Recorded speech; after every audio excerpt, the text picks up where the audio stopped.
Marítima de Galicia. Anos de exhaustivo traballo culminaron nos dous proxectos presentados esta mañá en Ribeira no marco do Plan de Cultura Marítima de Galicia. O primeiro censo do patrimonio marítimo permitiu non só identificar, senón tamén estudar en detalle preto de 1.500 bens patrimoniais ao longo do litoral galego, agrupados en tres grandes categorías: patrimonio marítimo arquitectónico, etnolóxico e industrial.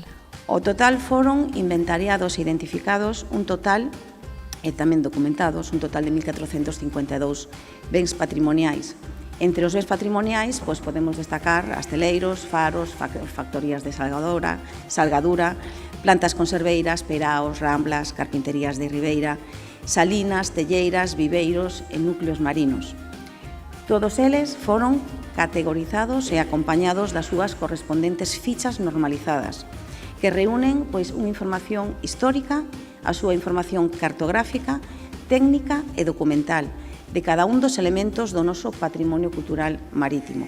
Ser capaz de identificar, de delimitar, de estudiar con detalle aqueles elementos que teñen un especial valor patrimonial e co que temos unha especial responsabilidade. Non creo que como administración, pero creo que como sociedade temos unha responsabilidade importantísima na preservación, na conservación dos nosos valores culturais máis enlleiros, máis importantes. A elaboración deste documento pioneiro forma parte do centro de proxectos que recolle o plan, entre os que destaca tamén o inventario de espazos de interese cultural marítimo, áreas singulares da costa galega nas que destaca a fonda pegada do mar no territorio.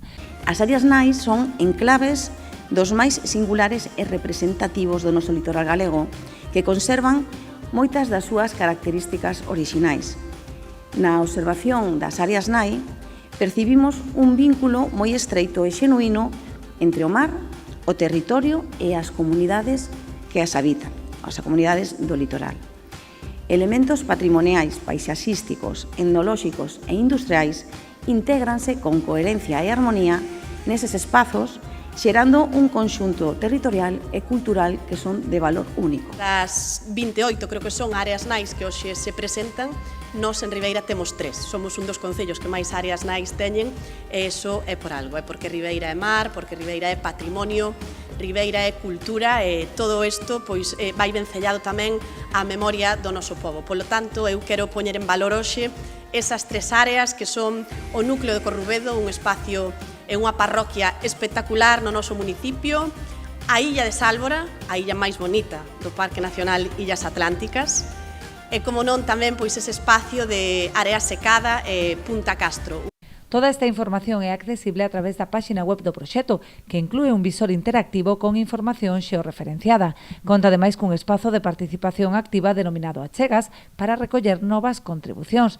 O obxectivo é incorporar máis documentos a este censo, que pretende ser unha ferramenta de utilidade para planificar a xestión integral do territorio de cara ao futuro.